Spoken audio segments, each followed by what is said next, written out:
Hello everybody. Today our guest is Professor Taras Kuzio, who is a distinguished author, scholar, academic and expert on crime, politics and security in Russia and Eurasia.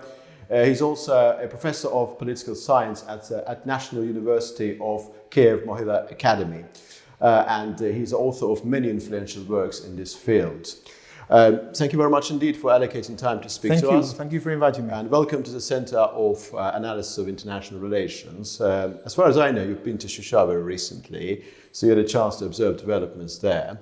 What are your reflections? Do you believe that Azerbaijani students, environmentalists who are gathered there will be able to achieve some tangible results within a reasonably short time space? Well, I think whoever decided and planned or thought up the concept of environmental protests in Shusha, I would love to shake their hands. This is very clever because nobody anywhere in the world can oppose environmental protests, right? And these are genuine environmental protests. I mean, there is, when you see the posters there, there is a lot of illegal activity, mining, deforestation, destruction of water reserves. So that's genuine. But of course, the subplot of this is geopolitics and local politics. People ask me, did I sense any tension? No, it's actually quite carnival-like in some ways. There was music in the evening. People were smiling. There was no physical tension. There was tension at the beginning, people told me, when Russian peacekeepers did not know how to deal with it. And so they were very close up to the protesters. Now they keep a distance. It was interesting to see the line of Azerbaijani special forces who were there to protect the protesters, just in case Russians get a certain idea of what to do. But I think there have already been tangible successes. The successes are, and you can see this by the Armenian Russian oligarch Verodyan being very angry, because he obviously came down as a Kremlin project, but he wanted to make a lot of money from this illegal activity. And he's not going to be able to now, because the protesters are able to block two important things. The theft of these raw materials that were over 30 years of occupation must have brought probably billions of dollars to corrupt oligarchs and officials. And secondly, military equipment. I mean, there's some, the so-called Armenian self-defense forces in Karabakh are there illegally. They should have withdrawn under the ceasefire agreement of November 2020. They're still there because A, they're being supported and supplied by Armenia, or they were, before the protests. And secondly, Russian peacekeepers are like doing this. They're not doing anything. They're not implementing the ceasefire agreement. So I think that there's obviously a connection between Verodyan arriving in October, the protests beginning in November, and in January, President Aliyev saying we will not be renewing the so-called mandate for Russian peacekeepers in 2025. All of this is connected. And what we notice is that this Armenian narrative about the so-called humanitarian disaster, humanitarian blockade, is more discussed than Azerbaijan's legitimate ecological concerns. Why do you think this is the case? Well, I think this is an old problem that the Armenian diaspora, particularly in the United States and France, is very big. Just to compare, in the Cold War, the biggest Ukrainian diaspora in Europe, in free Europe, in Western Europe, was 30,000, where I grew up, in Britain. 30,000. The Armenian diaspora in France is 800,000. So this is a huge diaspora. It has huge long historical traditions of contacts in the media and academia. So they influence the debate. They influence this poor, embattled minority is the kind of image. And of course, they have long, for at least 30 years, if not longer, promoted this argument that they are the victims. And hence why they become very defensive when you begin to talk about, hold on, you did ethnic cleansing, where are the 4,000 disappeared people? What about the massacres that took place? So they become very defensive. So I'm not surprised that this narrative is there. Obviously, there's a bias. You can't deny it's the elephant in the room, right? It's the bias towards Christians as opposed to Muslims. I mean, we saw this in Syria. Why is the West protesting about destruction of Mariupol and ignored Grozny and Aleppo? So that bias is there. But I don't think that, that humanitarian so-called argument is simply not true. I mean, there is no blockade of supplies or humanitarian. I saw myself International Red Cross vehicles crossing through. The protesters moved apart. It's not true. This is this protest would not need to take place if Russian so-called peacekeepers had implemented the 2020 ceasefire agreement. And Armenian so-called self-defense forces had withdrawn, and that Armenia was, the Armenian government was actually being honest and going to the table to negotiate a post-conflict peace treaty. And it's now over 2 years since, or nearly 3 years now since the war ended. So where are the results? So maybe you need to look at Plan B. Mm-hmm.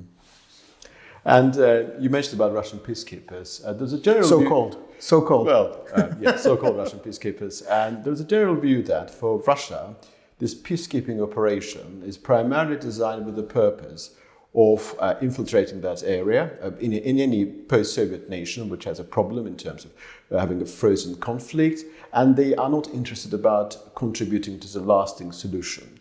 And probably the same pattern is applicable to the Russian so-called peacekeeping operation in Karabakh. So in this way, how do you see their future beyond 2025?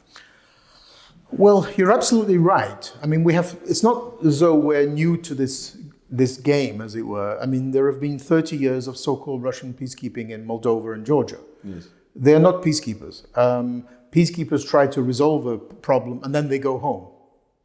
They support the peace treaty. They support peace building between formerly conflict nations. Russia's never done that because Russia's thinking is completely different. As early as 1993, under Boris Yeltsin, therefore not under Vladimir Putin, Russia promoted, both Yeltsin and Kozyrev, the foreign minister, promoted the idea that Eurasia is Russia's exclusive sphere of influence, where there should be no UN peacekeepers, no EU or NATO enlargement. This is ours. And this is a reflection of, in the Soviet period, where Russian and Soviet identity were the same. There was no difference. Russians did not look to their republic as their identity, they looked to the Soviet Union. So when they see Russian flags in Moldova, Georgia, Karabakh, this is a Russian sphere of influence. That's how they see it. These are Russian bases. They don't intend to leave, as it were. So going back to your question, 2025, President Aliyev has said they will not be renewed. The so-called mandate will not be renewed because there is no legal mandate. And both sides have to agree for Russian peacekeepers to remain. This means that there can be only two scenarios. The Russian peacekeepers go, okay, we're going home. Or they say, we are ignoring you, we're staying. Then Baku has to decide what to do. I mean, I hope that they go home. Now, it's more likely they will go home if Ukraine wins the war against Russia. Because what the war in Ukraine has shown is that Russia is a declining great power. Russian army is not the second best in the world. That was always a myth. So ironically, a lot of these geopolitical factors are interconnected. There's simply no question in my mind that Azerbaijan has more ability to maneuver in this post-conflict situation because Russia is weakened in Ukraine. I mean, and it's not just Azerbaijan, Kazakhstan. Yes.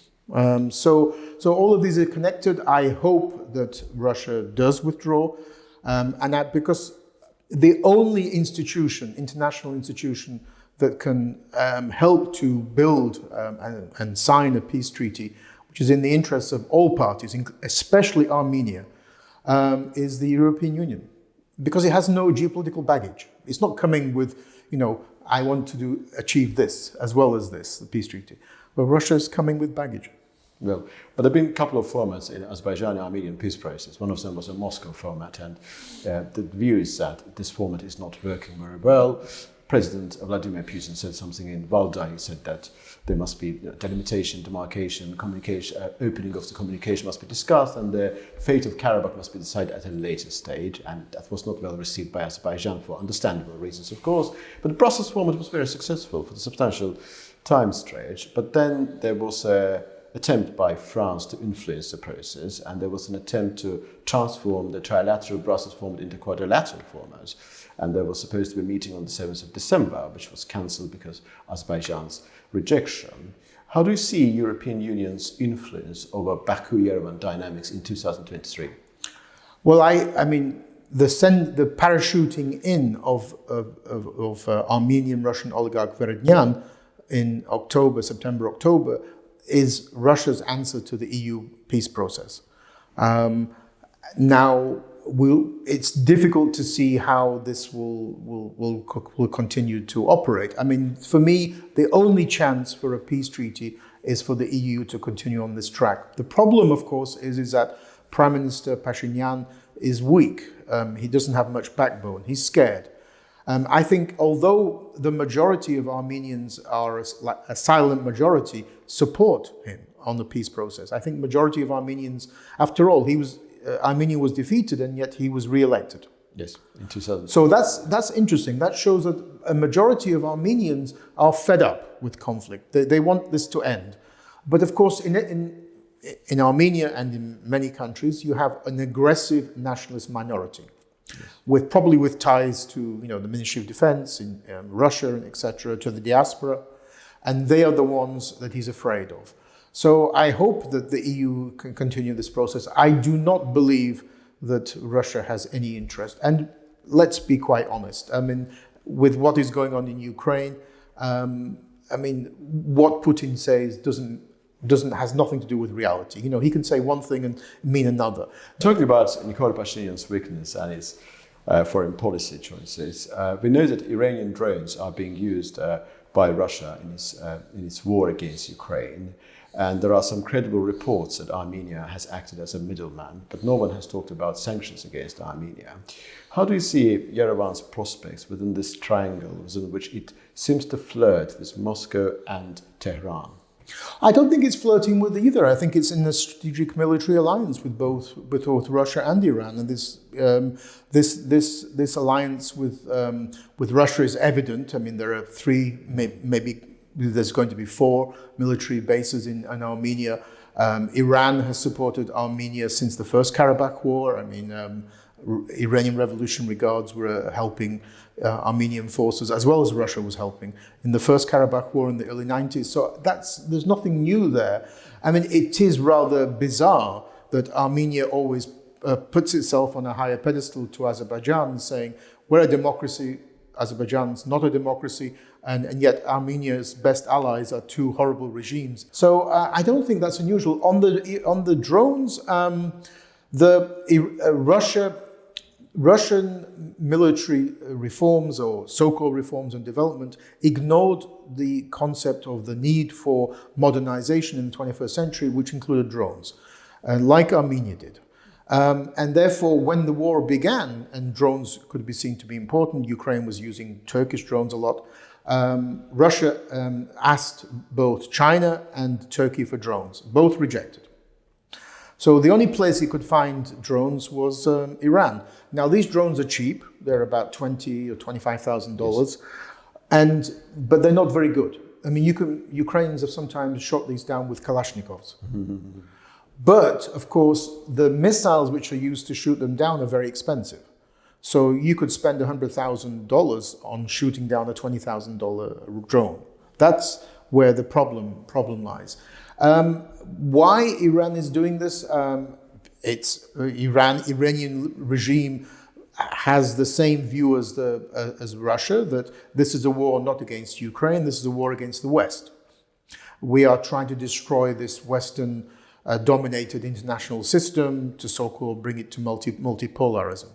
I mean, when you talk to Iranian people, they have nothing against Ukraine. This is not supported by the Iranian people.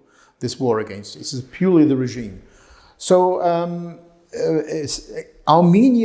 some Armenian companies have been sanctioned by the US, but not a lot and not enough, I think, for acting. Sadly, in the South Caucasus, of the three countries, the only country that's not helping Russia to evade sanctions is Azerbaijan. Georgia, which, there was an article in the New York Times a few days ago, actually, where Georgia is helping Russia to evade sanctions. And Armenia is, of course, doing the same. And there are probably other countries in the world as well. But in the South Caucasus, ironically, maybe, that Azerbaijan is the only country which is actually holding the Western sanctions against Russia. Many people believe that Azerbaijan has never stood so tall on the world stage against Russia and Iran, Azerbaijan being very independent, very assertive. Do you think that Baku will be able to continue this particular line, which has been received very positively? Well, Azerbaijan, first of all, there is some baggage here. I mean, many Azerbaijanis rightly are angry of the Western double standards. Why was Armenia never sanctioned for war crimes and for destruction of the occupied territories, unlike Russia, for example? There was never any sanctions against Armenia for its occupation of 20% of Azerbaijan. Russia today is the most sanctioned country in the world. So why the double standards approach? So there's this anger. I think Azerbaijan also lives in a very difficult neighborhood. I mean, you've got two big bears on your border, Russia and Iran. So you've got to be careful. And the emergence of a strategic alliance with Turkey is only recent. So, when it was a very difficult period, like under the first president in the 90s, and for a good proportion of the 2000s, Turkey was not around. There was no Erdogan and there was no pan-Turkism. This has only happened in the last less than 10 years. I mean, for example, in 2016, when there were first clashes with Armenia, then Azerbaijan used primarily Israeli drones, not Turkish drones. So again, people have this stereotype that this relationship with Turkey has been there for a long time, but it's not. It's only the arrival, I think, of Erdogan, not the Kemalists. They were not really interested in this pan-Turkism. Azerbaijan has had to be careful. It's adopted this, what we would call in Ukraine, multivector foreign policy, trying to be both friendly to or good relations with Russia, at the same time as good relations with the West. Now it's able to be more independent and assertive because it's now an energy power. Europe has removed its dependency on Russian energy. It's now no longer dependent on Russian energy at all. So Azerbaijan is now a key supplier of energy to Europe. So if Azerbaijan increases its production by 4, 5, 6 times, everything it produces, Europe will take. Yes. Secondly, it's now seen as a military power. I mean, it's the first country in the world to use drones in a military operation one. And thirdly, it has a relationship with Turkey. And I think also the West is increasingly going to see Azerbaijan as a key ally against Iran. I mean, that relationship between Azerbaijan and Iran is always going to be difficult. And for me, of Ukrainian background, what's interesting always is to see how there are similarities. Both the Armenians and the Iranians deny the existence of an Azerbaijani people, just like the Russians deny the existence of Ukrainians. Interesting similarity. And you've mentioned yourself that Russia's credibility has sunk to a new low, and quite clearly Russia is a diminishing power. It is in decline, and probably it will never be superpower it was in the past. And both Baku and Yerevan sort of behaving accordingly. Baku is entrenching its influence within the zone of Russian peacekeeping contingent, and Baku wants Russia to withdraw from these territories in 2025. And Armenia has been taking some actions as well, on a rhetorical level, but still they're taking some actions. Do you believe Nikol Pashinyan potentially has got what it takes to be assertive against Russia when the circumstances prove to be right? I hope so, but I fear he hasn't. He's, I think, afraid of this radical nationalist minority. He seems to always waver. He will say one thing in the morning to Azerbaijan, the European Union, and then he gets a telephone call from Moscow and he changes. So I think I'm afraid of this. I think you're right to say that Azerbaijan and Kazakhstan and other countries have smelt the way the wind is blowing in the last year. I don't think Armenia has. For example, you don't notice, I don't think the Armenians living in Karabakh really believe that Russia will leave in 2025. They don't live in the real world. They think that Russia will be there forever, and that they will be able to live in this fantasy world forever. And I don't think that there is reality also in Armenia, because if there was, the problem with nationalism is it comes from the heart, not from the head. Because Armenia has lost out on so much because of this conflict. Georgia and Turkey have gained from energy routes from Azerbaijan in the last 20 years. Armenia could have been involved in that.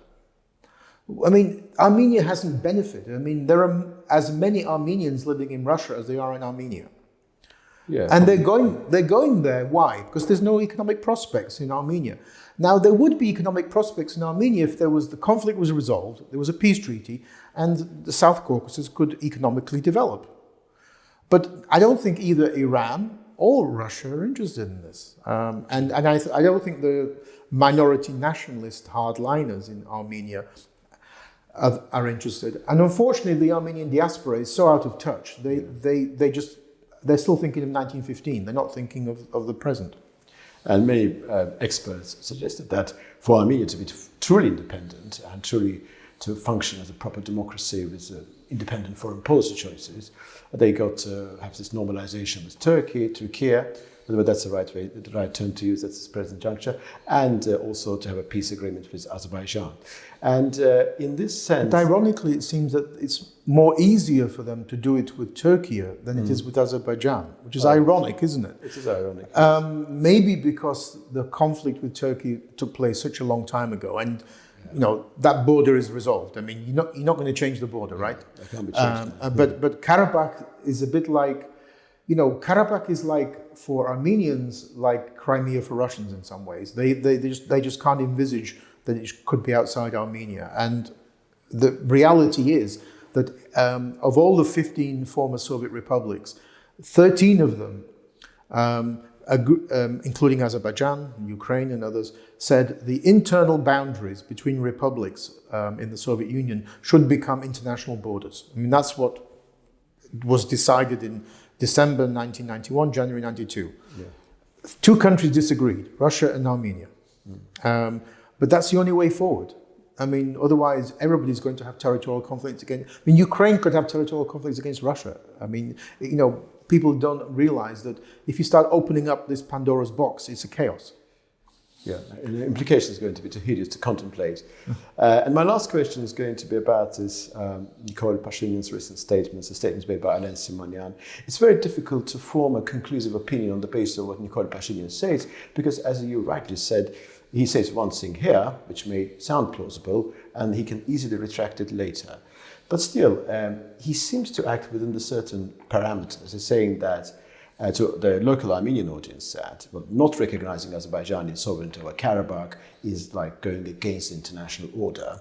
But at the same time, to Azerbaijan, he seems to say that I want to recognize your sovereignty over Karabakh, but at the same time, it's very difficult politically inside. So you should understand me. Perhaps we can get some kind of treaty-based guarantees for the local Armenian population of Karabakh and so on. And Baku made its position very clear. Baku said that there is an interstate domain, so we will discuss issues which fall within the rubric of interstate matters, delimitation, demarcation, opening of communications. And there's a second process, which has nothing to do with the process with Armenia. It's our internal dialogue with our own population residing in Khankendi. An Armenian Prime Minister, Alain Simonyan, said that we are not part of the Lachin debate, and we believe that Baku should talk directly to Khankendi. Could we tentatively assume that some sort of commonality is emerging between Baku and Yerevan about this point?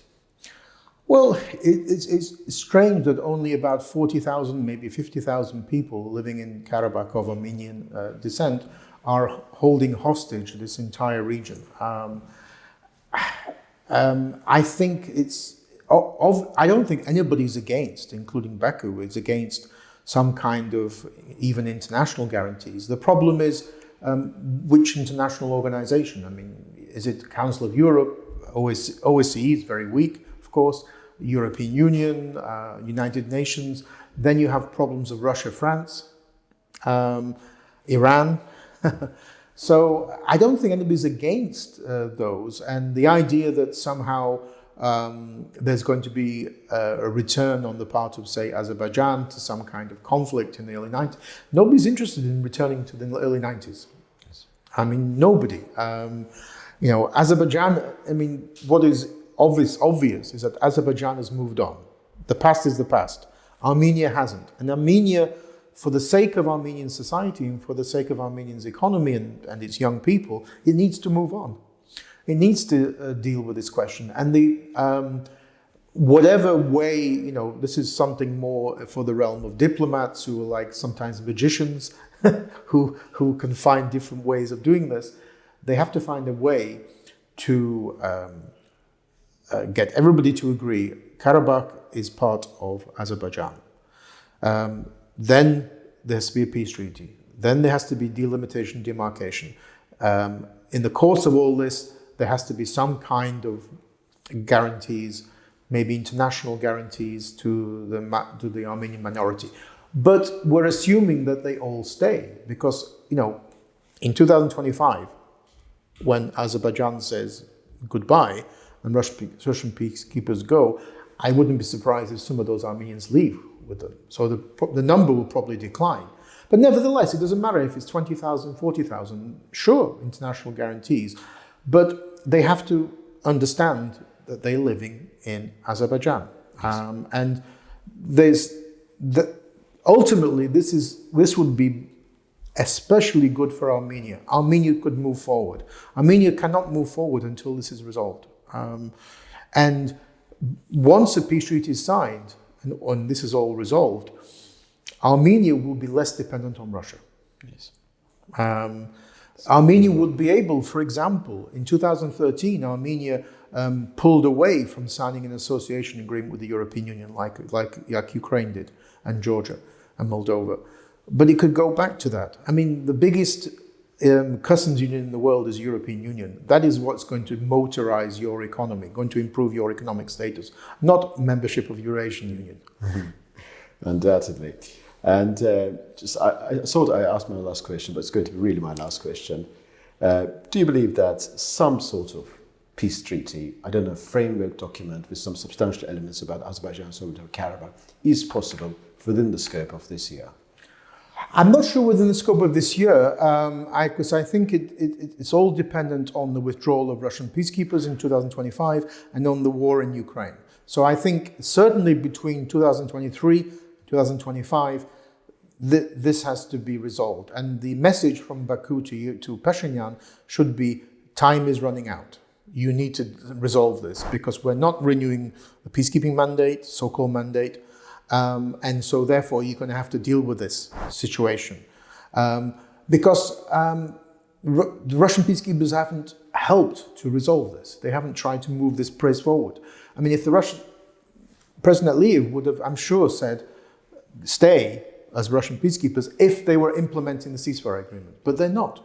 They're not implementing it. So actually, Azerbaijan has been very patient on this. And finally, the patience has run out. You've had both Armenia and Russia have had 2.5 years to implement the ceasefire agreement, and it hasn't been implemented. So I think the next period of time, 2023, 2025 is key, yes. And hopefully it will be resolved for the interests of everybody. Hopefully.